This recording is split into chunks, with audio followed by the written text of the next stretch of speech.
এখন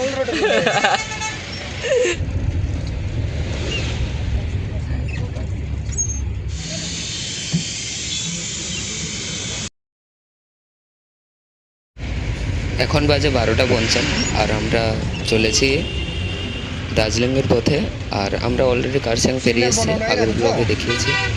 এবার এখানে আমরা যে এখন কিন্তু পুরো রাস্তাটা কিন্তু মেঘে ঢাকা, ঠিক আছে, মানে পুরো মেঘে ঢাকা এলাকার মধ্যে দিয়ে আমরা কিন্তু হেঁটে বলছি গাড়ি করে যাচ্ছি। আর মানে কি সুন্দর, মানে একটা গ্রীষ্মকালেও তুমি নিজের মতো করে এমন একটা জায়গায় যেতে পারো যেখানে सुकून सुकून মানে কি বলবো, सुकून मतलब हिंदी में जो बोलते हैं ना सुकून, মানে एक अंदर से जो शांति जो मिलता है ना, वही बात बोल रहा हूँ। वही কথাই বলছি, বলতে বলতে হিন্দিতে সেভ করে গেছিলাম। যাই হোক, তো welcome to Darjeeling blog part 2। কিন্তু এটা ঠিক যে এইসব রাস্তাঘাটে যত অ্যাডভার্টাইজমেন্ট বা ব্যানার এইসব যত কম থাকে না, ততই রাস্তাগুলো সুন্দর লাগে। এটা কিন্তু অনেস্ট কথা, আর এটা কিন্তু মেনটেন করা দরকার। যেটা কেদারনাথ মুভিতে দেখিয়েছিল যে একটা বড় একটা অ্যাডভার্টাইজমেন্ট লাগিয়েছিল, যেটা ও ঘষে ঘষে তুলেছিল, অ্যাকচুয়ালি কিন্তু করা দরকার। কারণ এই সব জায়গায় না ওই সব অ্যাডভার্টাইজমেন্ট বা কিছু ওগুলো দোকান বা কোথাও টিভি এইসবই ঠিক আছে, এইসব রাস্তাঘাটে করে সৌন্দর্য নষ্ট করার কোনো কিন্তু মানে হয় না। আর চারিদিকে ধোঁয়া, আর কী বলবো, ধোঁয়া, কুয়াশা, কুয়াশা তো বলবো না, মেঘ মেঘ, বৃষ্টি বৃষ্টি, হ্যাঁ বৃষ্টি এক দু জায়গায় একটু একটু করে হচ্ছিল। আবার বুঝতে পারছো, যেখানে মেঘ একটু ঘন জোরে হয়ে যাবে, অতিরিক্ত ঘনীভবনে চলে যাবে, তখনই বৃষ্টিটা হয়ে যাবে। তো ওটা কিছু ব্যাপার না। তো সবসময় তো মেঘে ঢাকা আছে, তুমি বলতে পারো যে এখানে সারা বছরই বৃষ্টি চলে, তো বলতে পারো কি হয় বৃষ্টি। তো এখানে ওই রকম করে বৃষ্টি গ্রীষ্মকাল কিছু তফাৎ করা যায় না, কারণ ওয়েদার সবসময়ের জন্য ভালো থাকে ওখানে। এখানে এইসব জায়গায় গ্রীষ্মকাল হয় না কোনো দিন, ঠিক আছে। যেসব জায়গায় 23-25-23 ডিগ্রি এইসব হাইস্ট টেম্পারেচার, তো ওই সব জায়গায় গ্রীষ্মকাল হয় না বলতে পারো। সবসময় এইগুলো ঠান্ডা প্রবণ, মানে গ্রীষ্মকালে এইরকম 22-18, কিন্তু না হলে শীতকালে 10-12, মাঝে মাঝে 6-10-এর নিচেও নেমে যায়। এখানে 1-এর নিচে মানে মাইনাসে টেম্পারেচার যায় না দার্জিলিংয়ে সচরাচর। হ্যাঁ, তবে মাঝে মধ্যে একটু ওই যেটা বলে তোমার কী বলে বরফ, যেটা পড়ার কথা ওগুলো পড়ে, কিন্তু সারা বছর মোটামুটি বৃষ্টি এরকম মেঘ হয়। আর অবশ্যই তোমরা জানো এখানে কী বলবো, এইসব মানে 6648 মিটার, হ্যাঁ 6648 মিটার তো উচ্চতা সম্ভবত মাউন্ট এভারেস্ট, কিন্তু 6500 মতো ফিট উচ্চতায়, ফিট নট মিটার উচ্চতায়, এই যে তোমার এই সরি 6000 বলছি, 8848 মিটার উচ্চতায় আছে মাউন্ট এভারেস্ট। কিন্তু এগুলো হলো সম্ভবত দার্জিলিং এগুলো হলো 6500 এইরকম ফিট উচ্চতায়, ঠিক আছে। 6500 ফিট উচ্চতায় হলো তোমার এই ঘুম রেলওয়ে স্টেশন। তো অলরেডি কিন্তু আমরা প্রায় 6000 কিলোমিটারের 6000 ফিট উচ্চতার উপরে উঠে গেছি। তো কথা গুলিয়ে যাচ্ছে পুরো। যাই হোক এনজয় করো এইরকম একটা ভিউ। আর কি, চলো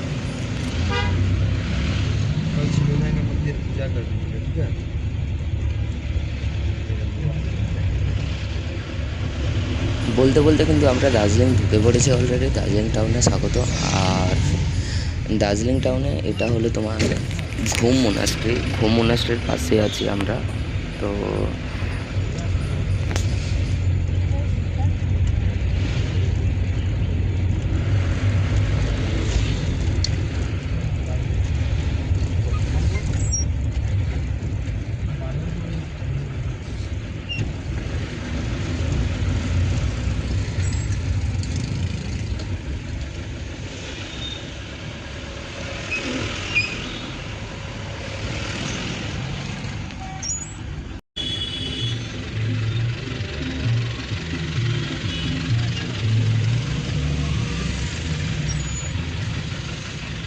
ও এটাই তো সে ঘুম মোনাস্ট্রি না?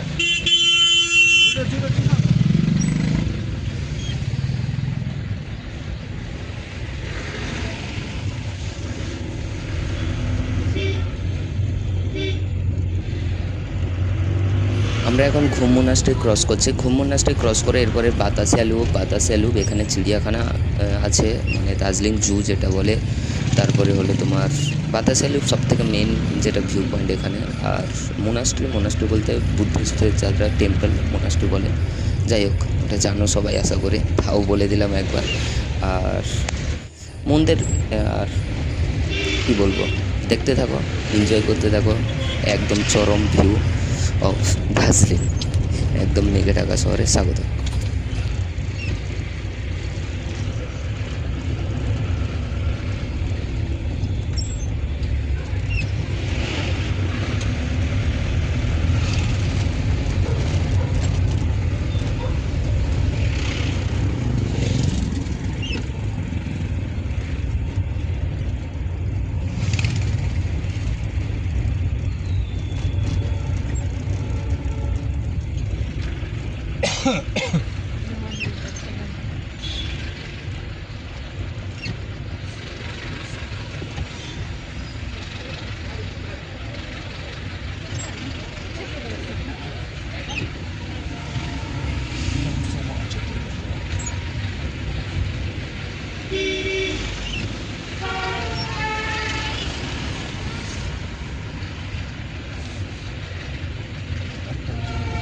এই জায়গাগুলো আর একটা জিনিস যেটা খুবই অ্যাট্রাকটিভ, সেটা হলো এই যে দেখবে রাস্তাঘাট বা বাইক বা গাড়ি যে কোনো জায়গায় বা ঘর বা মন্দির, এই যে একটা হনুমান বা বিভিন্ন এই যে মন্ত্র করে এই যে বিভিন্ন কালারের এক একটা কী বলবো তাকে কাপড়ের এ করে একটা করে যে ঝোলানো থাকে না, টাঙানো থাকে, এটাকে কী বলবো আমি, যাই হোক টাঙানো থাকে। এই জিনিসটা খুবই অ্যাট্রাকটিভ হাওয়াতে একদম এদিক ওদিক হয়, খুবই অ্যাট্রাকটিভ লাগে, খুবই অ্যাট্রাকটিভ করে এই জায়গাগুলো। Not advertisement. কোনটা এইটাতে না 800 কত? আর এই গাড়ি রাখদিন জানতা শুধু দার্জিলিংটা করে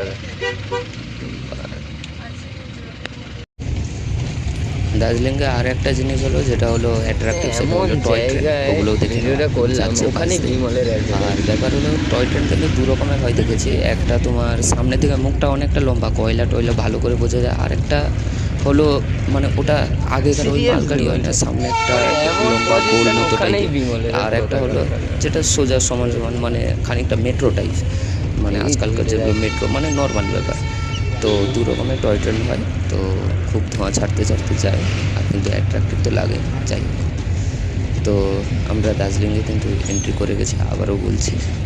আর আমরা এখন চলছি বাতাসিয়া লুপ পেরিয়ে ওই রকমই পাশে আমরা যেটা স্ট্যান্ড এরিয়া, ওটা ব্লগের একদম শেষে দেখতে পাবে যে মেন স্ট্যান্ড এরিয়া। এবং আমরা দার্জিলিংয়ে ঢুকে পড়েছি অলরেডি। 1টা বাজে, 1টা থেকে আমরা 1টার মধ্যে কিন্তু আমরা ঢুকে গেলাম। তো 1টা বাজে পৌঁছতে 1টা 10, 15, 20 কিছু একটা হবে। তো এইরকমই। আর শহরটা কিন্তু খুব সুন্দর। আর কিন্তু হ্যাঁ, দার্জিলিংয়ের যেটা ব্যাপার হলো এখান থেকে কিন্তু সবসময় মেঘ ঢেকে থাকে, তো সবসময় একটা কুয়াশাচ্ছন্ন ব্যাপার থাকে। তো একটু ক্লিয়ার হলে খুবই চমৎকার ভিউ দেখতে পাওয়া যায়, কিন্তু না হলে কুয়াশা বলছি মেঘ, এই যে মেঘ যে এগুলো এদিক ওদিক যে যায় না, এই যে ঘরের উপরগুলো, ওগুলো অ্যাট্রাক্টিভ, কিন্তু মাঝে মাঝে ভিউও দেখা যায়। তো এই জন্য একে বলে কুইন অফ হিল। এত সুন্দর ভিউ যখন দেখতে পাওয়া যাবে, এত সুন্দর, অবশ্যই দেখাবো এসছি যখন সবই দেখাবো, শুধু সঙ্গে থাকতে হবে, ঠিক আছে? তো দেখতে থাকো, আর কিছু কথা বলছি না সেরকম, তো চলো।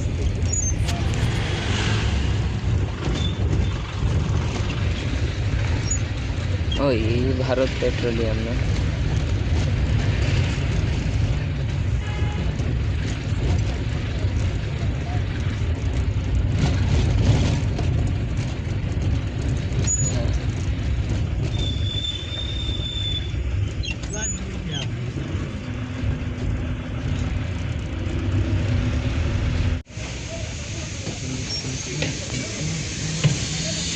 Welcome to Darjeeling railway station. এটা দার্জিলিং রেলওয়ে স্টেশন, কিন্তু নট ঘুম। এখানে দুটো আছে, ঘুমও আছে, দার্জিলিং রেলওয়ে স্টেশন আছে।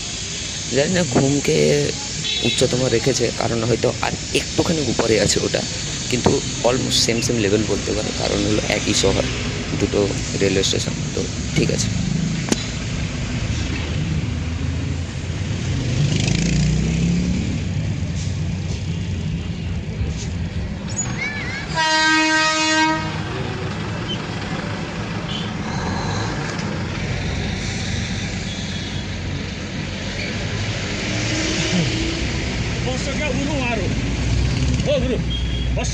खोइ माथि मल रोड भन्दैछ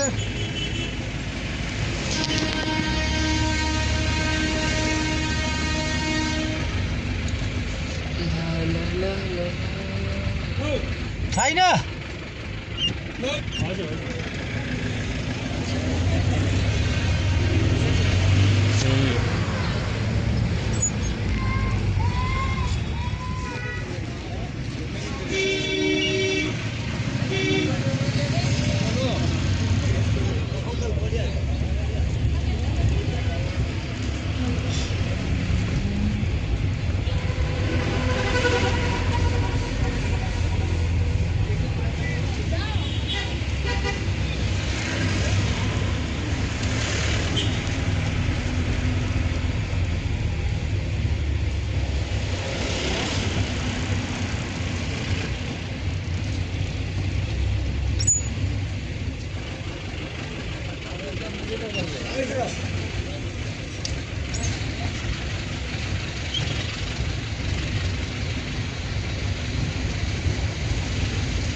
उतरने का टाइम आ गया हाँ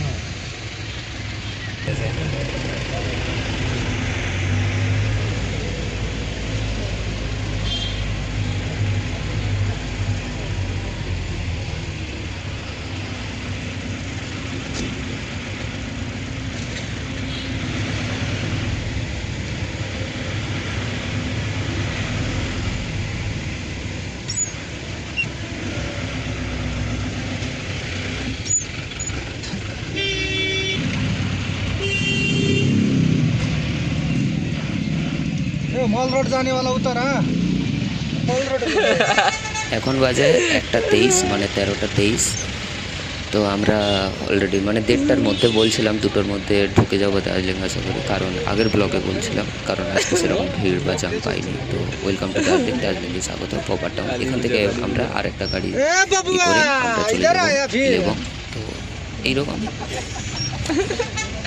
তো চাইছি আজকে দার্জিলিং অবধি আমরা এখানে পৌঁছে গেছি তো ব্লগটা এখানেই থাক কালকে আর একটা ব্লগ লেবং থেকেই স্টার্ট করবো লেবং থেকে সম্ভবত দেখা যাবে পরেরটা পরে দেখা যাবে ভাবা যাবে আপাতত গিয়ে কিছু একটা খাওয়া দাওয়া করি তারপরে ব্লগ শুরু হবে আবার নতুন ব্লগে দেখা হচ্ছে চলো